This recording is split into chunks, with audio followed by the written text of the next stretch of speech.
Whenever a conversation arises about what makes a cool character design, there seems to be two competing schools of thought with regards to what qualifies. A competition which fascinates me because I can kind of see it from both angles. On the one hand, the majority of anime designs tend to come from a pretty well-defined aesthetic sensibility, and many of the medium's detractors are highly critical of the sameness that appears so rampant among them. However, to aficionados of that design style, every little subtle nuance and difference between two shows following a similar philosophy can make them feel wildly different, and can build or break your ability to fall in love with them. Look at the Monogatari series, whose designs no doubt communicate many of the common trends in modern anime, and yet are also celebrated to an insane degree more than anything else on the market. That's because fans of this style can recognize all of the subtleties which set them apart from the other stuff in the mainstream, as well as which elements of each character's look gives them a unique charm and feel, a fascination if you will. I would of course argue that the Monogatari series is rife with fantastic designs, because I find the overall aesthetic of the artist Akio Watanabe to be so palatable. I feel similarly about the styles of other designers whose aesthetics are consistent yet overall standout, such as the work of Yoshihiko Umakoshi on shows like Kekkai Sensen and Heartcatch Precure.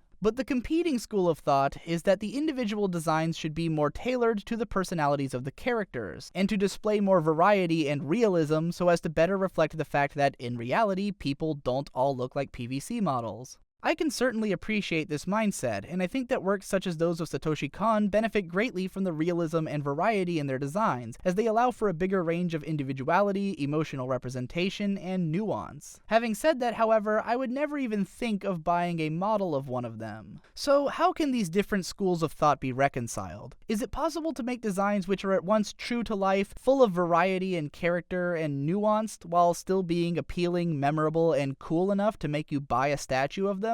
On the last installment of this series, I talked about how I think Gurren Lagann pulls this off well, but even that show still has an otherworldly anime style to it, with its unnatural hair colors and exaggerated features. Today we'll take a look at a show that managed to lean all the way on the side of realism without losing an ounce of awesomeness in its aesthetic, the 1998 animated masterpiece Cowboy Bebop. But before I even go in on Bebop itself, which has received no shortage of praise for its designs over the last 2 decades, let me start by introducing the artist who brought it to beauty, by the name of Toshihiro Kawamoto. Kawamoto's designs generally feel true to life with realistic body types and facial features, but his people come from an alternate, much sexier dimension, wherein everyone looks very sharp and mysterious and cool, and every woman is a femme fatale and every man is a badass with a tortured soul. There's an unmistakable touch of anime in the way that he draws their eyes, and in the generally thick and rough outlines that make up the line art, but everything always comes to a sharp point, giving his characters a trademark sleekness. What most viewers might find tangibly outstanding about his characters is that they look adult. In his drawings for the early 90s Gundam OVAs, Stardust Memories and 8th MS Team, he shows us a team of pilots who look like the handsome movie stars of an 80s popcorn film, but ones with enough realism in both appearance and quality script writing that their emotions feel earned in the way that anime so rarely does. In Golden Boy, he proved that no one else in the history of ever could draw more erotically beautiful women. Golden Boy is a sex comedy that's sexier than reality, because the designs are just real enough that they harken to an era when women in movies were impossibly good-looking and hardly prudes about it. Your mileage may vary on whether or not you think that's a good thing, but the craftsmanship on display in drawing erotic scenes of godly quality cannot be doubted. And this brings us to Cowboy Bebop, a show wherein the leading lady is not merely sexualized, but is a sexual character, and is believable because she looks and acts and feels like a real person, with a clear agency in the way that she's chosen to present herself. Yes, from a marketing perspective, Faye is sexy because sex sells, but Cowboy Bebop is a show about sexy people living a sexy romanticized lifestyle, even if a big part of the show is also about undercutting that sexiness and presenting the raw, beating heart at the center of it all that draws us to such romanticism in the first place. I'm not saying that all of this text is present merely in her character design, but I'm saying that we couldn't get to this place of raw, real human pathos if Faye was a moe girl, unless the writing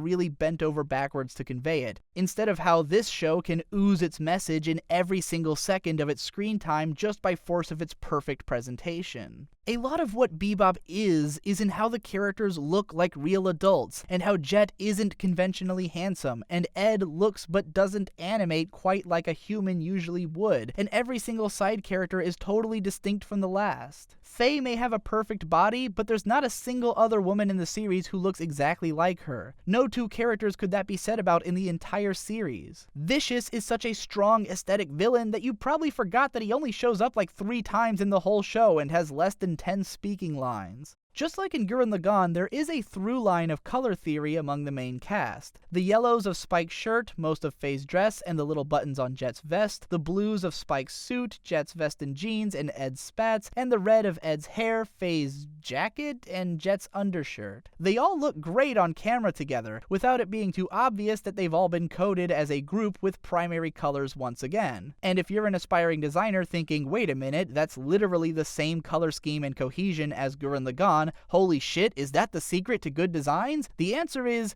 yes. If you want to know why cohesion of colors is important, look at any shot in Show by Rock wherein all 4 girls are in one frame together and feel your eyes rip apart as they try to process all of that visual information. Bebop's characters pass the silhouette test so easily that when looking for pictures of this crew online, you'll probably find several wallpapers where they're already like that, notwithstanding how often they appear in monochrome across the show or in the OP. The characters in Bebop wear outfits that really make no sense as anything that a real person would wear when you stop to think about it, but in the context of who they are, it feels totally natural. That first time when you see Spike with his feet kicked up on a table, or Faye going apeshit with an SMG and sunglasses on, these characters just click and you know exactly what they're all about. And the funny part is that the writing in this series is so strong that it didn't even necessarily need the designs to be able to tell half the story by themselves, but it still was smart enough to give so much breathing room to the aesthetic, with its lived-in backgrounds and lived-through characters. Even without a script to back them up, those things could carry a show halfway there, as would be proven after Kawamoto helped to co-found Studio Bones and then designed for Wolf's Rain.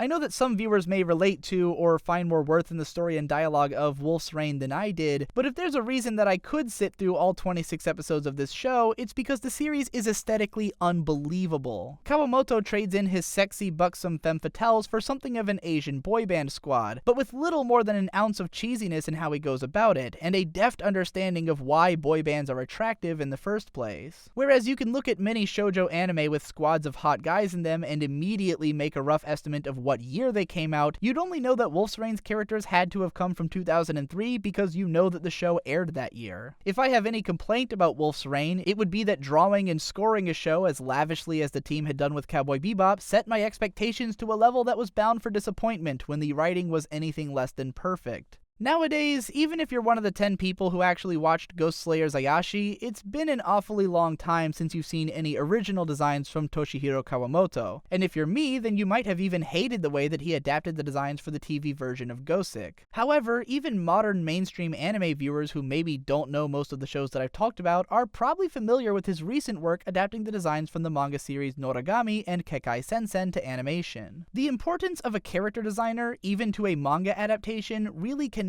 be understated, as it's their job to essentially turn characters who are designed to look cool posing on a page into characters who can move effectively and do cool stuff in animation. You can check out this recent video by the Canepa Effect for more on that subject. But even never minding that, it's pretty obvious that the manga version of Kekkai Sensen bears a much stronger resemblance to the same author's Trigun manga than either adaptation does to one another. You could even be forgiven for not realizing that they came from the same guy if you've never read either manga, even if you did watch both anime adaptations. Noragami may see Kawamoto adapting more to the rounded, teenaged look of modern anime, but he does not do so flippantly. His designs are attention-grabbing and sleekly cool in a way that deserves mention between breaths of Bleach and Death Note, more so than between your typical high school rom-coms. But even that show hardly holds a candle to Kekkai Sensen, which, when I first saw it, had me thinking, hey, this kinda looks like Guilty Gear. And nothing is cooler looking than Guilty Gear. It's a natural law of the universe. Toshihiro Kawamoto is, for my money, one of the greatest character designs working in the industry to this day, and integral to so much of my visual memory of animation. Even as a key animator working on Bones shows which he didn't design for, he's been responsible for such iconic moments as this cut from the first Fullmetal Alchemist Brotherhood OP.